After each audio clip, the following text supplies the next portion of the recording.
Hi, thank you for viewing my Physics 2211 first lab. My name is Barrett Chambers. So, in this lab, we sought to film an object moving with constant motion and no acceleration, either forwards, backwards, or to the side. We then tried to model the motion of this object using software such as GlowCode and various physical laws such as Newton's second law. When doing the experiment, we considered the trolley to be the system and everything else, such as the air, earth, and the track, to be the surroundings, which could impart forces on the trolley.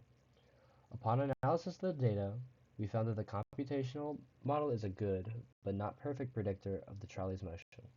For the physical principles that dictated the code of our simulation, we used the position update formula, or position final equals position initial plus v average times delta time, and the velocity update formula, or velocity final equals velocity initial plus f net divided by mass times delta time.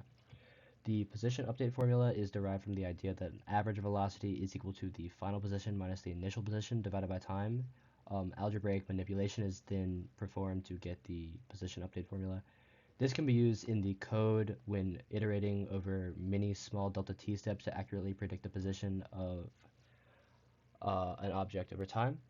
The velocity update formula is derived from the momentum update formula, which is again derived from Newton's second law, which states that net force equals the derivative of momentum. By rearranging this equation and subsequently dividing by the mass, we can obtain the velocity update formula. For the real-world portion of this lab, we rolled a trolley down a low-friction track that attempts to minimize the role that friction plays in the motion of the trolley. Therefore, we can have a ball rolling at approximately net zero force, since the weight is canceled out by the normal force from the track.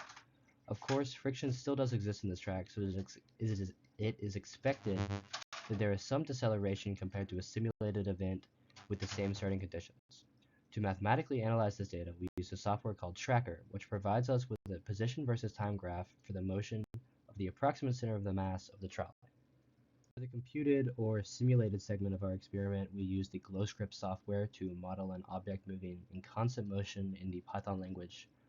To more closely match the model with the real-life counterpart, we set time constraints, initial velocity, and initial position to be the same as those observed in the experimental motion.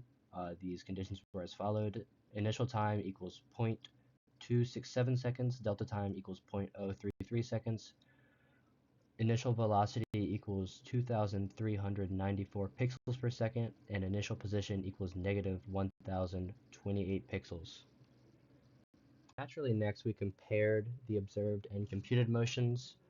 To do this, we put both sets of values into a single graph. We used the Excel software for this.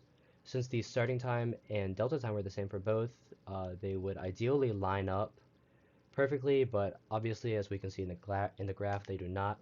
Initially, the two graphs start with very similar properties, but as the trial goes on, the expected model maintains a constant slope, which represents a lack of acceleration, whereas the observed model shows a slight downwards concavity, which is indicative of an outside force, such as friction, slowing the object down. Perhaps in the future, the model could take friction into account. For two big questions. When the video was filmed and analyzed on the tracker software, due to the nature of the filming of the video, the position was measured in the y direction. This is as opposed to the software in which the position in the x direction was measured. Later on in the process, the two were both set to the x direction. This, of course, had no real effect on the outcome of the experiment, as both axes are on the ground. Therefore, no matter how the axes are manipulated, the motion will remain the same for all meaningful purposes and only change nominally. If we do assume the net force to be zero, it doesn't mean that there are no forces acting on the object. Rather, since the object is near the center of the Earth, it is being pulled downwards by gravity. However, this force is exactly counteracted by the normal force provided by the track. Of course, as previously mentioned, a small amount of net force in the form of kinetic energy does exist. Thank you for viewing my presentation on observed versus computed constant motion.